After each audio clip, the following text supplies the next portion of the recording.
March 29th, 1974. A group of farmers in Shanxi province, China, are digging a well in the middle of a drought.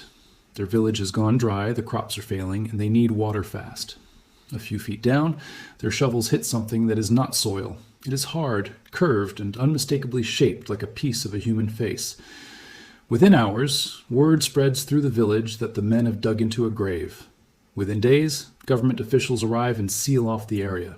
Within weeks, the world learns that these farmers have not found a grave.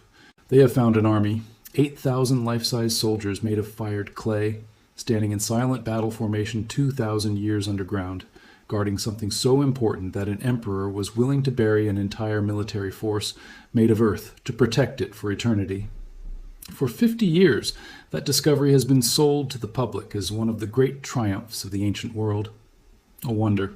The farmers who made that first discovery in 1974 had no idea what they had unleashed. They were simply trying to solve a drought, and within days, their well site had become a restricted government zone. Local accounts describe their lives changing almost overnight, their land absorbed into a new archaeological project, their names largely absent from the official story that followed. That detail matters, because it sets the tone for almost everything that comes after it. He gave himself a new title to mark the achievement: Qin Shi Huang, the first emperor. He standardized the currency, the writing system, the width of cart axles, and the laws that governed every person in his new empire. He also began, almost immediately after taking the throne at just 13 years old, planning for his own death. Construction on his mausoleum reportedly started in 247 BCE, the year he inherited the throne of the state of Qin. It continued for close to 4 decades, spanning his conquest of the warring states and continuing even after his death in 210 BCE. This was not a man who saw death as an ending. He saw it as a transition, and he intended to rule his empire from the other side of it exactly as absolutely as he had ruled it from this one.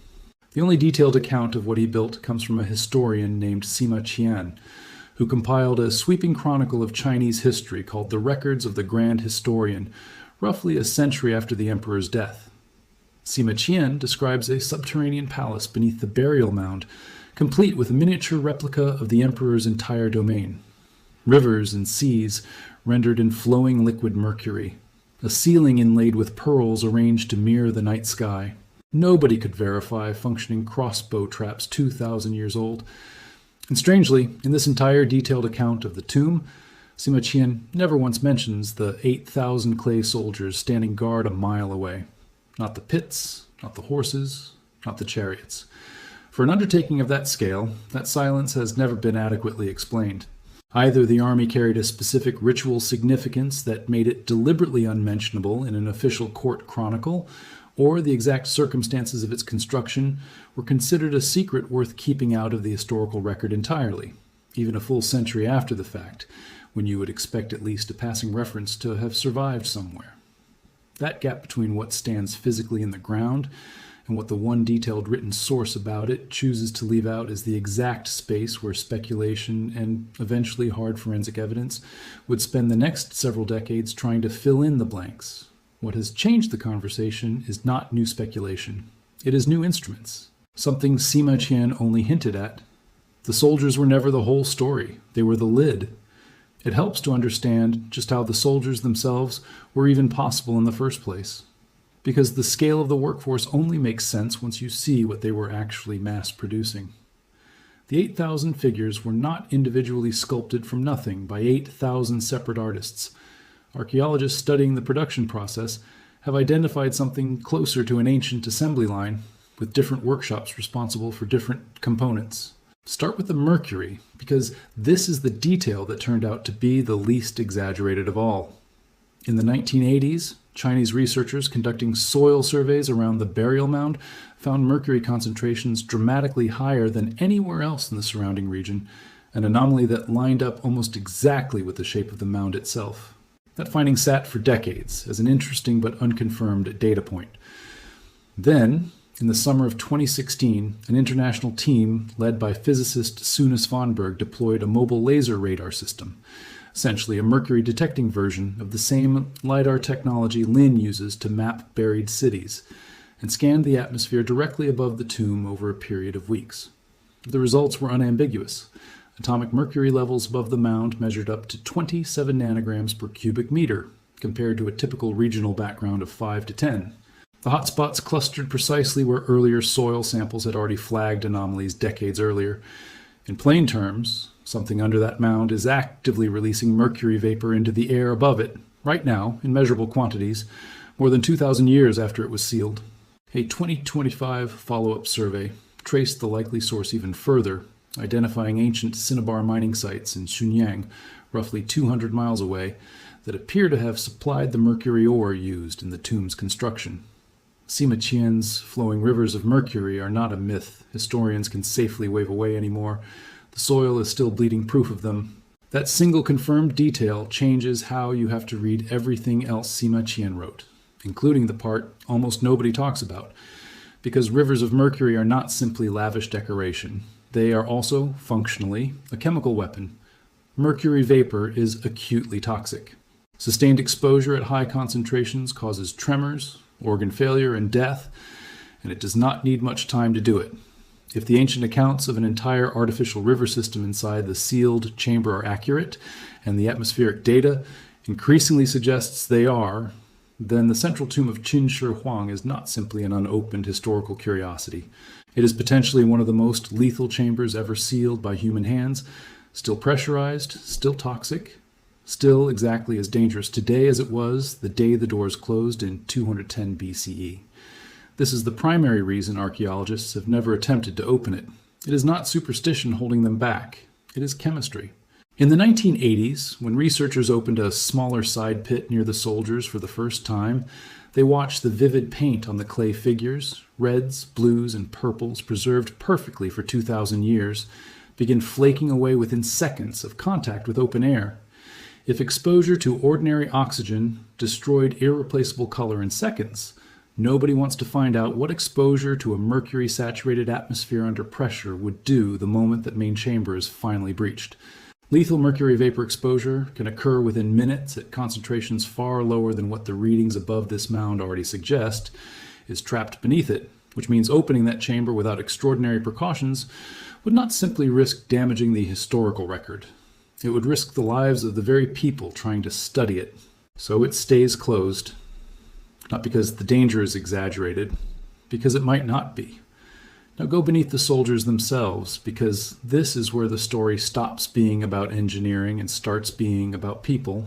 For decades, the workforce behind the Terracotta Army was treated as a footnote, a number in an ancient text, 700,000 laborers mentioned once and then forgotten. That changed when archaeologists began excavating burial sites scattered around the mausoleum complex, separate from the pits tourists visit today. Two sites in particular reshaped the picture entirely. One, known as Li, held the remains of ordinary local workers, buried with a degree of order and dignity consistent with how the Qin state treated its own citizens. The other, a site called Shanren, told a completely different story. The bodies there were not arranged with any care at all. They were found haphazard, tangled together in a mass grave, several still wearing iron leg shackles, buried with no grave goods whatsoever. These were prisoners. The chemical signatures in the Shanren remains showed a diet noticeably different from the local Qin population. Less millet, more wild game, a pattern consistent with populations from further south in China.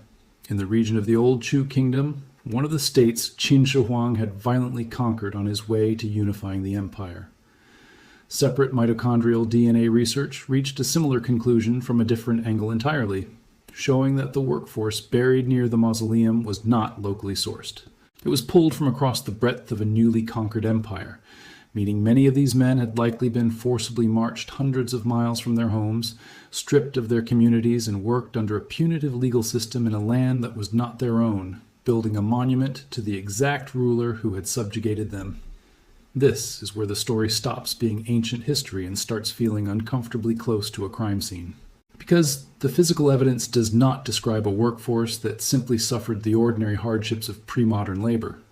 The pattern of burial, the shackles, the complete absence of any of the ceremony given to local Qin citizens, and the sheer scale implied by Sima Qian's original figure all point toward a system that treated an enormous portion of its own workforce as fundamentally disposable from the moment they were conscripted.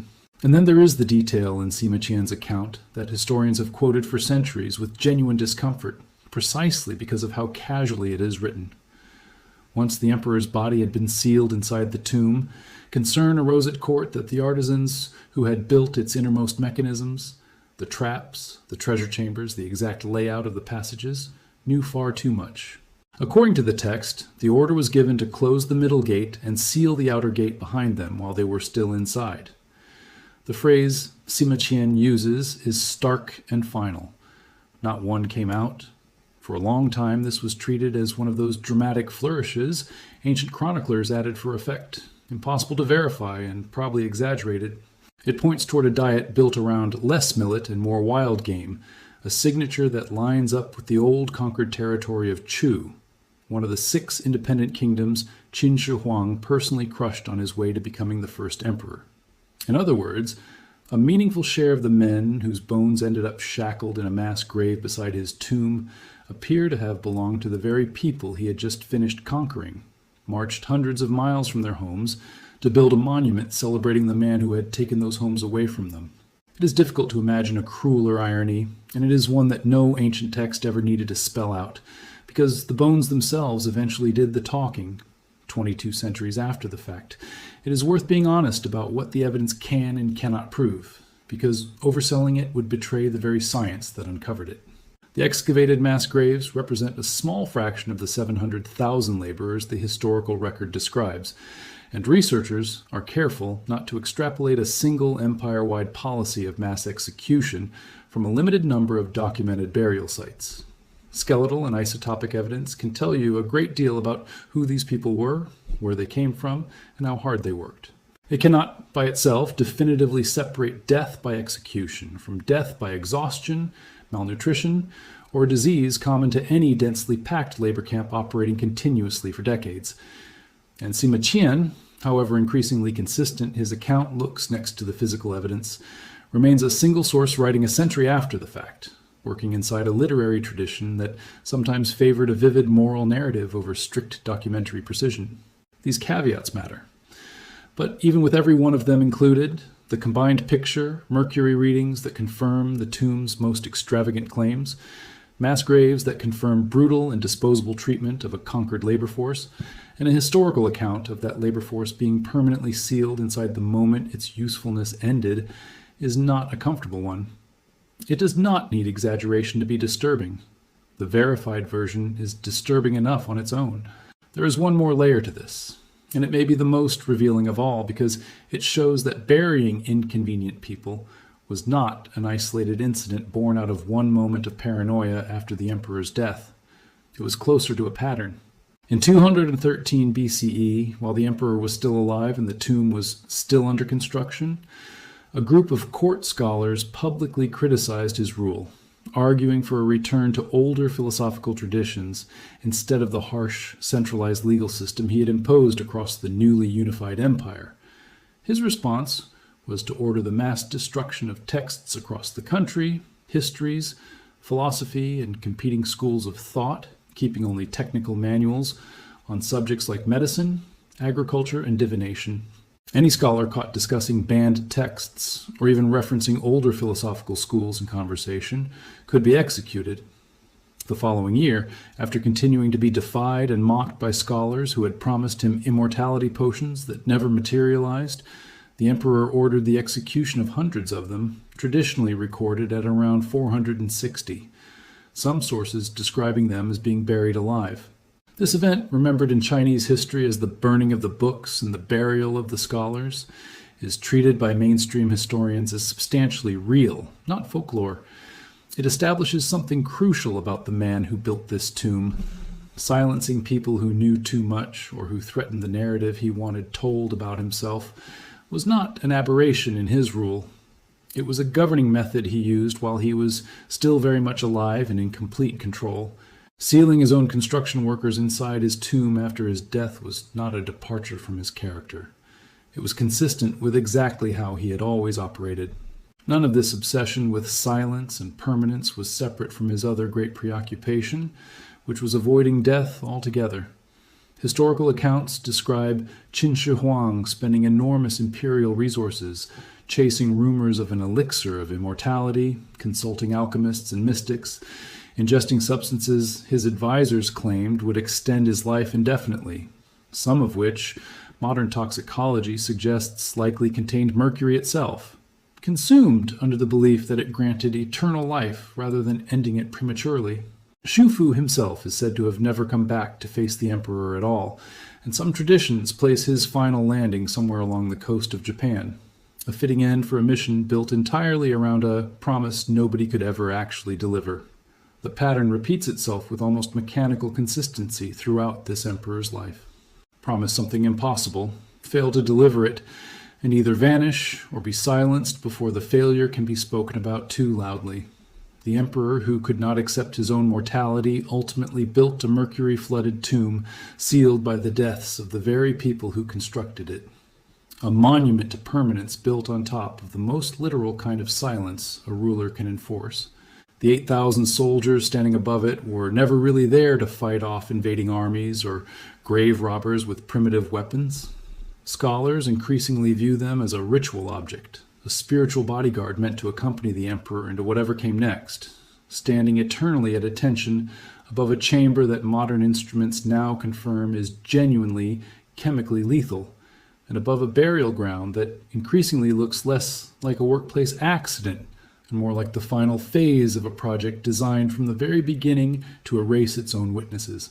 So where does that leave the tomb itself, the actual burial chamber at the center of everything, which to this day has never been opened by anyone in the modern era? Ground-penetrating radar, gravity mapping, and electrical resistivity surveys conducted around the central mound have confirmed the presence of a large underground structure beneath it, consistent in scale and layout with Sima Qian's description of a subterranean palace, along with a thin compacted wall and coffin chamber that later excavation of surrounding features has helped corroborate. But the door itself remains shut, and Chinese archaeologists have been explicit about why. It is not reverence alone. It is the very real risk that opening it could simultaneously destroy irreplaceable historical material the instant it meets open air, exactly as happened with the paint on the soldiers in the 1980s, while releasing concentrated mercury vapor that the atmospheric data suggests has been building and circulating in that sealed space for over 2,000 years. Every technological advance that lets researchers see further into that mound without physically entering it, the LiDAR surveys, the laser radar mercury readings, the resistivity scans Albert Lin's field of work depends on, is effectively a workaround. A way of reading the Emperor's final secret without triggering the very safeguards he built specifically to punish anyone who tried. What all of this adds up to is a story considerably darker and considerably more coherent than the version presented in most museum placards and documentary voiceovers. But sitting quietly beneath and beside that achievement, mostly absent from the postcards and the museum tours, is the considerably less flattering other half of the same story, confirmed piece by instruments the Emperor could never have anticipated. A river of mercury that was never just decoration, verified by scientists standing above the mound with lasers designed to detect the exact same toxic vapor that likely still fills the chamber below. A labor force pulled forcibly from a newly conquered empire, worked under conditions that killed a meaningful number of them long before the project was finished, and buried afterward without names or ceremony a short distance from the monument their hands actually built. A historical account of that same workforce being permanently sealed inside the tomb the moment their usefulness ran out, an account modern archaeology has made considerably harder to dismiss as embellishment. They were standing guard over everything that body was never willing to let the world see, arranged in perfect silent formation above a chamber that remains, by every measurable standard modern science can apply, exactly as dangerous and exactly as sealed as the day it closed. 2,000 years later, nobody has been brave enough or reckless enough to find out what actually happens if that door finally opens. Maybe that is the most honest tribute this story can offer to the people who built it. Their silence was forced. Ours for now is a choice, made every time a scientist looks at the mercury readings, looks at the sealed door, and decides that some secrets are still not worth the risk of uncovering all at once. Somewhere underneath that quiet earthen mound outside Xi'an, A river that was never supposed to stop flowing is presumably still sitting there, exactly where it was poured more than 2,000 years ago, waiting behind a door nobody living has ever opened. The 8,000 soldiers above it will keep standing in formation for as long as the mound holds, facing east, exactly as they were arranged, guarding a story that took 2,000 years, a broken well, and a laser aimed at the sky just to begin telling honestly.